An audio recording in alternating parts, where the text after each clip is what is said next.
Hey, I'm Samara Renee. Um, Last you guys saw me, I was talking about my adolescent years and the relationship between my sister and I. But before I get into that, there was something interesting that occurred, I want to say 2 weeks ago. Um, I think it's a fun fact, actually. I went to the gynecologist and I went for birth control. IUD, if you've heard of it. What is it? Intrauterine device? Whatever. So the, what is she? The practitioner, something like that. She told me that that would be a good option for me. And it's a great idea, but she can't insert it. I thought and asked, why not? And she told me, now mind you, I've heard of this before, but I actually thought this was a myth. But she said that the clinic is associated with a Catholic hospital, so she can insert the IUD because its sole purpose is to prevent pregnancy. So I'm like, okay, yeah, what's your point? And I was like, don't you offer other forms of birth control, like the pill, the shot, that implant thing that goes in your arm that I don't care for? And she said, yeah, but the reason why they're able to offer that is because it can regulate the menstrual cycle. So they just advertise it as that, regulating menstrual cycle. But if the form of birth control is solely to prevent pregnancy and nothing else, they're not going to do it. Because apparently, Catholics don't believe in birth control. Now, again, I've heard of this before. I did not think it was an actual thing. So, yeah, I didn't get it. So that's always fun. Anyway, mind you, I'm Catholic. Kind of. I'm not gonna, I guess you could say I was kind of born into it. My family's Catholic, but I do not follow any religion. I do not follow the Pope. I am spiritual. I do believe in a higher power, but that's it. I don't go reading Bibles. I don't do none of that. So I just thought that was interesting, though, that they're not going to provide it because of the whole preventing pregnancy thing. So I guess they just want people here popping out babies. Hey, no judgment. I don't want to see nothing in comments talking about, I'm bad mouthing Catholics and the religion. And I'm not doing none of that. I'm just saying that's kind of weird. Hey, whatever, change of subject. I digress. So yeah, that was my fun fact. So anyway, back to where I left you guys with my sister. I said that I was wrong about the relationship, the bond that I had with her. And, at the time, I guess you could say I was lacking understanding. Now, I think I have a better grasp on mental health anyway, and how it could affect an individual. So, but when you're 16, 17, I mean, especially at that time, nobody was really talking about mental health, and I certainly wasn't thinking about it. I was just thinking about how what occurred affected me. So anyway, so I'm 17. At this time, I'm single. My boyfriend at the time, we broke up, I want to say the year before. So I wasn't fully over it yet. In a previous video, I said that it took me a year and a half to get over that whole thing, which, yeah, that's about right. But as far as being 100% over it, it took a little longer than that. But anyway, so so I think it's been a year that he and I have broken up. So I was still a little distraught from that. And the whole lacking that whole family value, I guess, it weighed on me. So basically, like, Thanksgiving, Christmas, most families spend that time together. That was not the case with my family, not my immediate family anyway. Everyone kind of spread out and just did their own thing. So I found comfort in spending those holidays with other people's family. Now, when you grow up being exposed to something, you think that's what it is or that's how it should be until you're exposed to something else, and then you're like, wait, I don't think what I was dealing with was right. Or maybe what these people are dealing with is right. I don't know. But in my younger years, we did spend holidays together. That much I remember. But by the time I hit teenage years, that was no longer the case. So, like I said, I took comfort in spending time with other people's family, and everyone was very warm and welcoming and just together and just spending time together, talking with each other, laughing, just joking. That's something I yearned for. So to have it from another family, it was just like the most amazing thing. I'm like, oh my God, is this what it's supposed to be like? And it was just wonderful. And I just wanted that all the time. Unfortunately, I wasn't going to get that in my household. So that kind of started a whole, I want to start my own family and, make my own family traditions and all that. And this is what. So by the time I was 18, I really was thinking like, I want to be a wife. I want to be a mother. And, just have that whole family dynamic, which FYI, I didn't get it. I didn't get it then either, but we'll get to that. Anyway, so 17. One day I come home from school, regular day, no issues. The first thing I noticed when I walked in my apartment was the TV in the living room was missing. So now, first thing I think is, oh shit, we just got robbed. But then in looking around my surrounding, I realized nothing else was missing. Everything else was in its place. It's just the TV that's gone. Odd, isn't it? So I call my father and I tell him, hey, the TV in the living room is missing. My father, of course, you don't know him, but it's I'm used to it. So that's why I say, of course. And he starts yelling about, what do you mean the TV's missing? Blah, blah, blah, whatever he said. I don't know. So I'm like, literally, why are you yelling at me? I'm giving you the information that I just found out. So whatever. Anyway, so he says he'll call me back. At the time we had dial-up to get dial-up internet. So, you can't be on the phone if you want to connect to the internet. So he told me, don't get on the internet. I'm going to call you back. Because he knew that's something I did. Come home from school, eat, wash up, whatever, internet for the rest of the day for the most part. So he tells me not to go on the internet. And as I'm processing this whole TV missing thing, but nothing else is, I guess I go on the internet. I don't remember why I went on the internet even after he told me not to.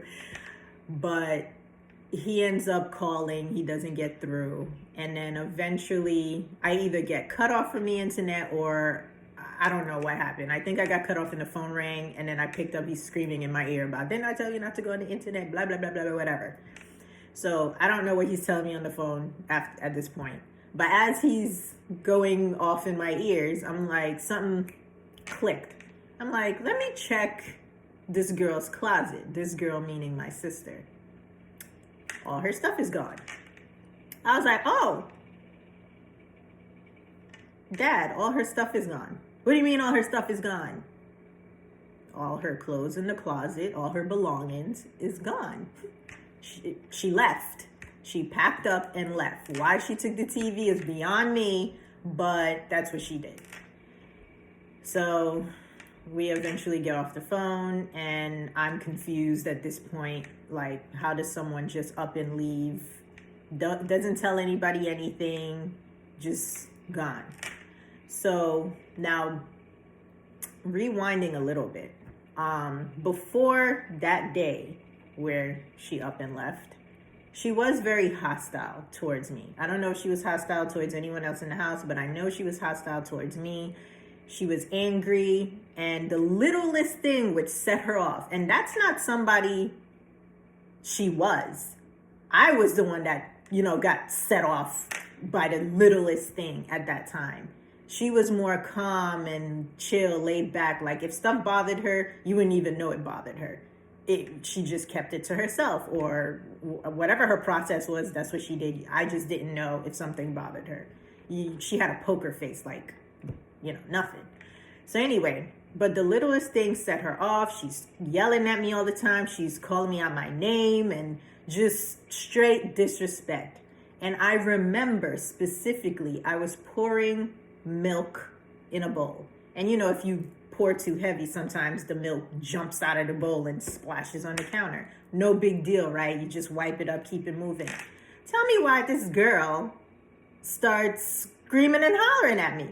Literally over spilled milk. Oh, you're so stupid. How could you let this happen? Blah, blah, blah, whatever she said. And I'm like, all right, I had enough of the disrespect. So, of course, she got a nice tongue lashing from me. Now we're arguing. It's a back and forth. It's a F you, you be, and all sorts of curse words. Any curse word that was invented, we said it to each other. So that was before she left. So I don't remember if this was like a week before, a day before she up and left. I don't know. But fast forward to that day, she disappears. So nobody knows where she is. Nobody can get in contact with her. I don't believe she had a cell phone at the time. And if she did, she turned it off. I don't know.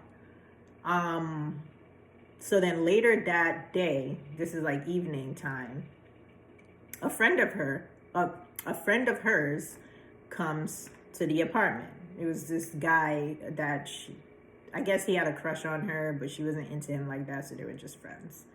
He comes by and asks me for her mail. So I'm like, okay, you want to tell me where she is? Like, you coming here asking for mail. How about you tell me where the hell my sister is?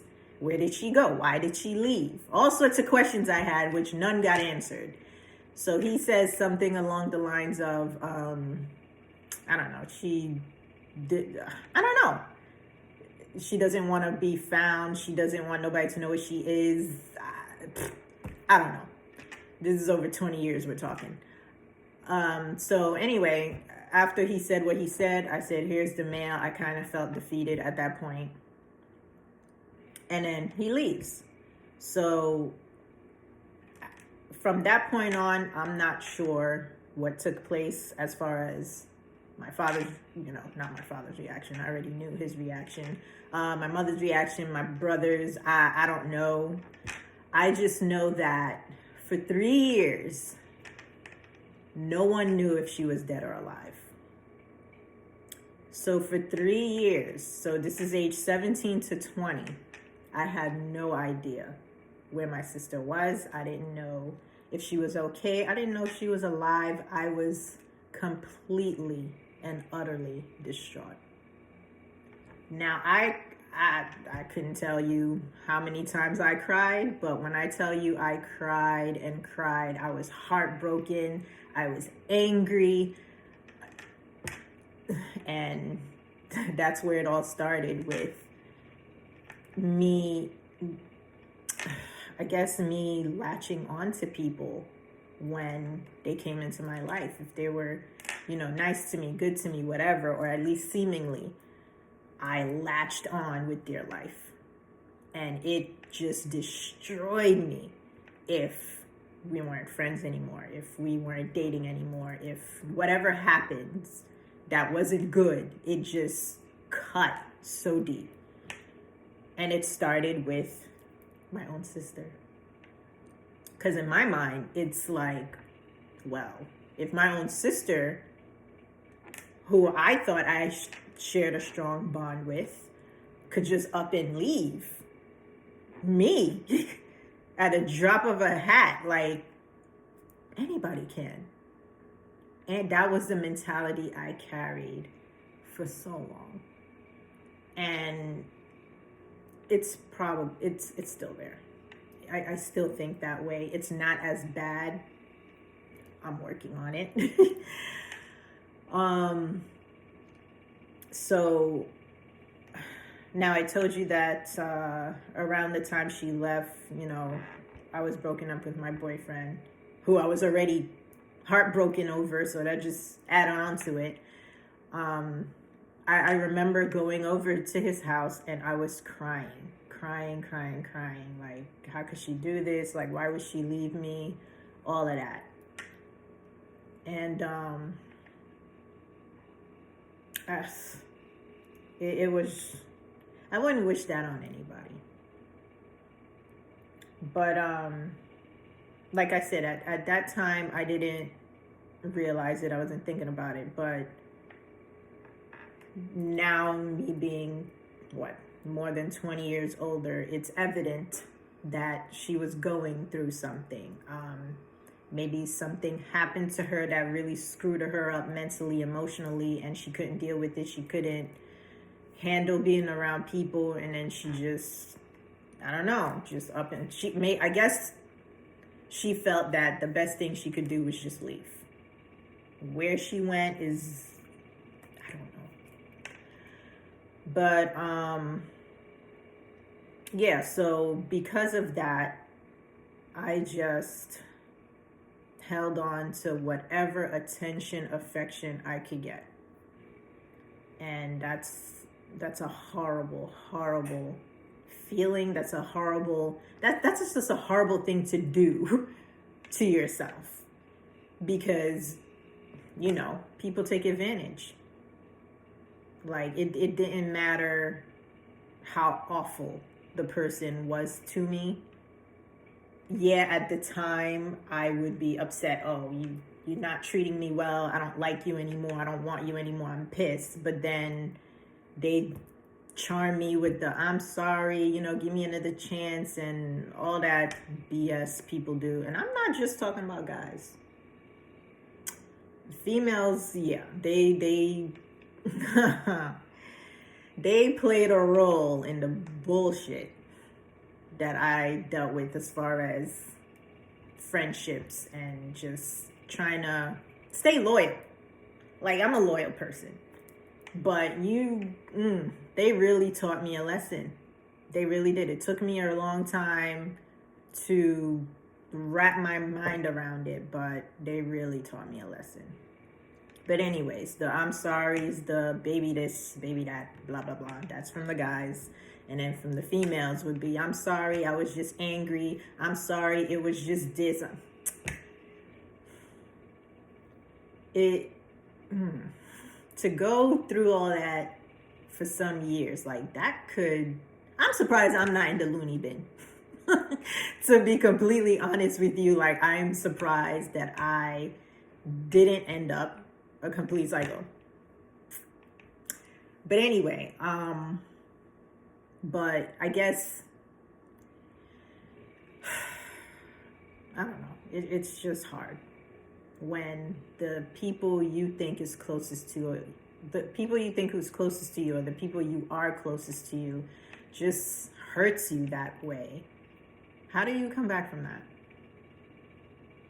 After a while, I started to use anger as my defense mechanism.